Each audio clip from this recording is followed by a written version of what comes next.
Outrageous feasts from history. You will never guess what the number one feast is. Like and subscribe for weekly videos. In the comments below, list one topic you think should be in a top 10 video and comment if you subscribe to this channel. For most of human history, the hunt for food was central to daily life. The struggle to get enough to eat was, and for some people still is, a very real one. It is only very recently that some people in wealthy societies find themselves chronically overfed. So one of the best ways for wealthy people to show off was to throw an extravagant feast with food in such abundance that just reading about them is enough to fill you up. 10 Vitellius feast. Roman orgies have become proverbial. While there were certainly often sexual antics presented to feast, as it was the sheer opulence of the food served up that most ancient historians found shocking. At the height of the Roman Empire, foods from thousands of miles away could be brought to the tables of the wealthy and swallowed down with rare vintages of wines. One emperor excelled all others in the meals he enjoyed. Vitellius used his position to raise feasting to new levels of decadence. Vitellius, as his busts and coins show, was big man with a big hunger. He became popular with the army by lavishing them with food and drink, so in the aftermath of Nero's overthrow he was raised to the imperial throne. For 8 months he ruled Rome, or at least its dining tables. The historian Suetonius records how he would make appointments to eat with the richest people in the city several times a day. Each meal would cost over 400,000 sesterces.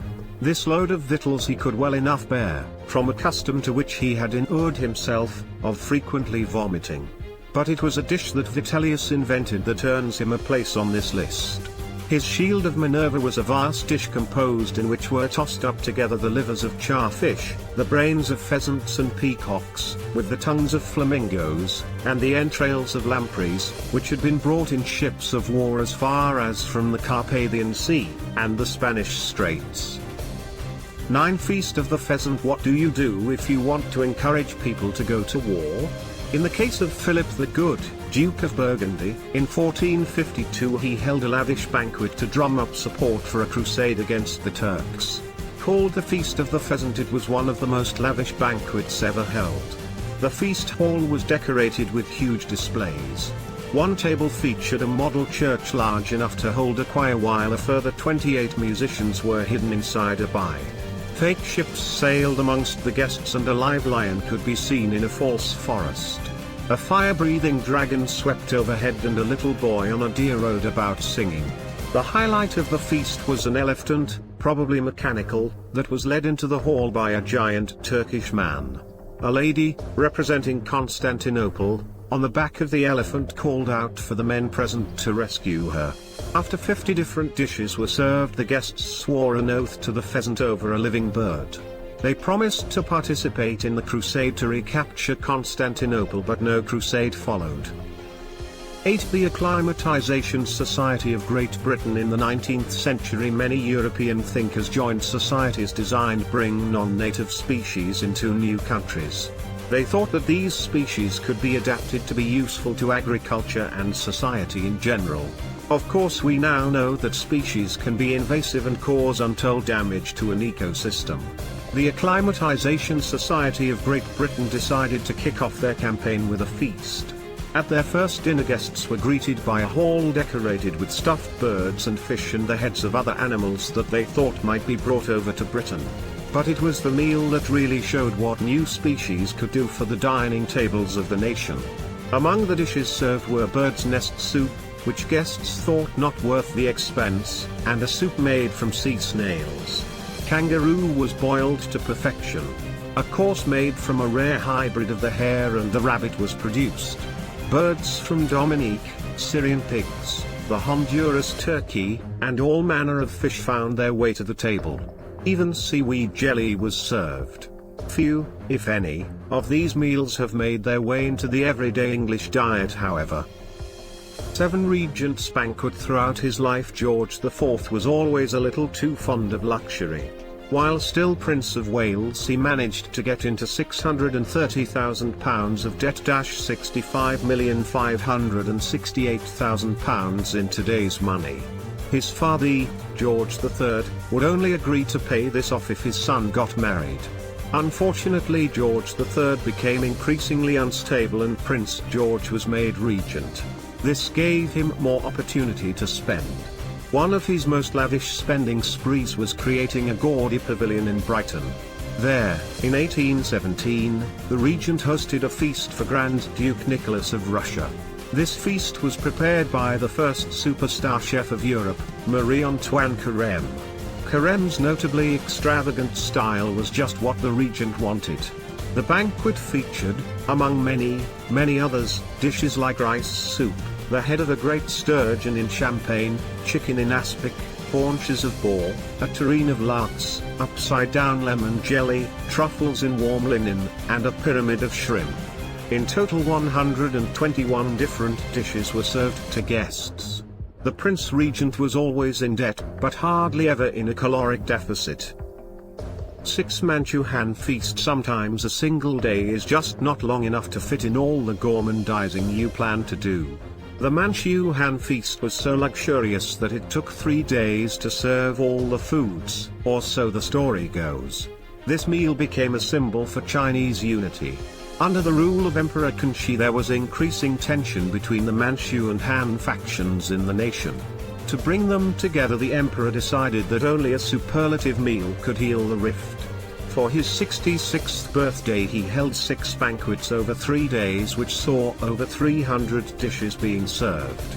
Among these dishes you could sample ones called Snowy Palm, a bear claw with sturgeon, and golden eyes and burning brains, made from bean curd and bird brains. One of the dishes was an imitated leopard fetus, though no one is sure what was used for the imitation. Simpler plates featured grilled ape. Some scholars question whether this feast ever actually happened, but most chose to believe that it did, or dream about being one of the diners. 5. The fate at Vaux. Few parties can be said to have led to political disgrace, but the one held by Nicolas Fouquet in 1661 certainly sealed his fate. The fate at Vaux-le-Vicomte, Fouquet's palatial home, was so magnificent that the King of France decided it must have been paid for by Fouquet plundering the royal treasury. Fouquet was in charge of finances in France, and the young King Louis XIV was already suspicious of Fouquet's management. Yet Louis accepted an invitation to Fouquet's new chateau. 6,000 other guests were invited, and so many carriages filled the road that traffic was jammed for miles. At the fete, guests were treated to a production of a newly written play by Molière and best art available in France at the time. At the meal most guests dined from solid silver, while the royal family was served from solid gold plates. Dishes included pies of pigeon meat, veal steaks stuffed with delicacies, and imported oranges. Actors dressed as fauns and elves gave out diamonds to the ladies present. So spectacular were the fireworks and entertainments of the feast that Voltaire commented on the 17th of August, at 6 in the evening Fouquet was the King of France. Voltaire however added, but at 2 in the morning he was nobody. The king was now convinced that Fouquet must have embezzled money to pay for all this. Within weeks Fouquet was arrested and imprisoned. He would spend the rest of his life in jail. 4. Banquet of chestnuts. Sometimes the entertainments presented at a feast overshadow the dishes on the table. At the banquet of chestnuts it was very definitely the events occurring under the table that caught most people's interest. The Vatican is not particularly noted for its rocking nightlife today, but there have been times when the popes have hosted lavish affairs, in all senses of the word. Pope Alexander VI, Rodrigo Borgia, was a member of one of Italy's most notorious families. Unusually for a celibate priest, he had children. The Pope's son Cesare was to be the host at the banquet of chestnuts.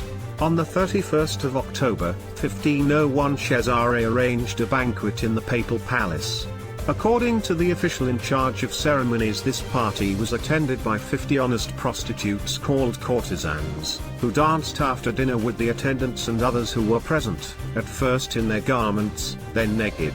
After dinner the candelabra with the burning candles were taken from the tables and placed on the floor, and chestnuts were strewn around, which the naked courtesans picked up, creeping on hands and knees between the chandeliers, while the Pope, Cesare, and his sister Lucretia looked on.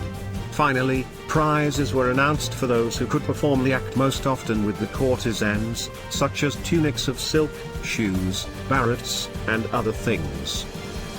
3. The Epicurean masters of the world. Epicurean philosophers preached the virtue of pleasure, but they believed in taking joy in simple pleasures. For Epicurus, a good treat was a simple pot of cheese. Yet the word Epicurean has come to suggest gluttons chasing rare dainties. It was in this sense that in 2007 the Epicurean masters of the world gathered in Bangkok. For 1 million baht, around £15,000, per head, the guests were able to enjoy food produced by 6 chefs who each had 3 Michelin stars to their name. Using only the finest ingredients, the chefs created their signature dishes. The feast began with creme brulee of foie gras with tonga beans and was followed with tartare of Kobe beef with imperial beluga caviar and Bellen's oyster. Each of the dishes was paired with one of the rarest and most expensive wines on the planet. Apparently mousseline of pot rouge's crayfish with morel mushroom infusion is best served with an Alain Solifier's 2000 Corton Charlemagne. The feast ended with an extravagant gingerbread pyramid. And maybe a bit of indigestion. 2. Raiding a zoo. For 4 months from September 1870 the city of Paris was under siege by Prussian forces. Instead of bombarding the city, it was decided that Paris would be starved into submission. For the people of the city, food soon became scarce.